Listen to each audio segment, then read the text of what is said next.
Hi. Today I thought we would find an integral definition of the Riemann zeta function.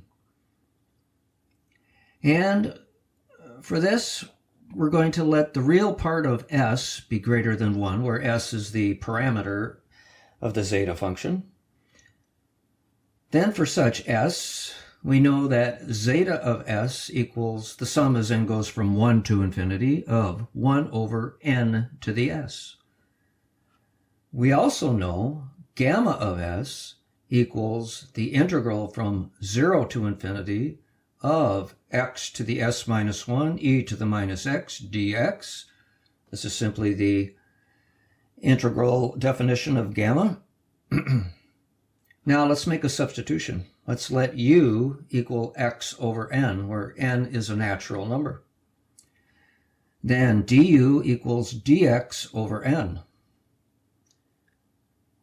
This implies substituting that gamma of s equals the integral from 0 to infinity of nu all to the s minus 1 times e to the minus nu times n du.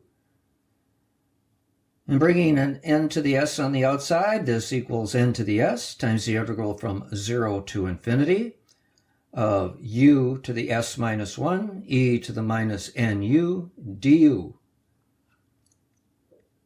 Now, summing n from 1 to infinity, this implies that gamma of s times the sum as n goes from 1 to infinity of 1 over n to the s equals the sum as n goes from 1 to infinity of the integral from 0 to infinity of u to the s minus 1 e to the minus nu du.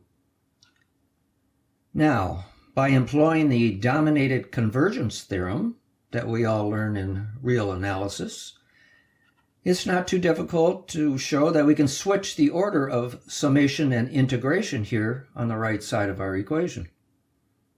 So let's do that. This will imply that gamma of s, zeta of s, note right here, this is simply zeta of s now. This equals the integral from 0 to infinity of pulling out a u to the s minus 1 times the sum as n equals 1 to infinity of e to the minus u all to the n du. And calculating that geometric series, we get the integral from 0 to infinity of u to the s minus 1 times the quantity 1 over 1 minus e to the minus u minus 1 du. And simplifying, this equals the integral from 0 to infinity of u to the s minus 1 over e to the u minus 1 du. Therefore, bringing the gamma to the other side, we get zeta of s equals 1 over gamma of s times the integral from 0 to infinity of u to the s minus 1 over e to the u minus 1 du. And this is valid for the real part of s greater than 1. And here ends the video.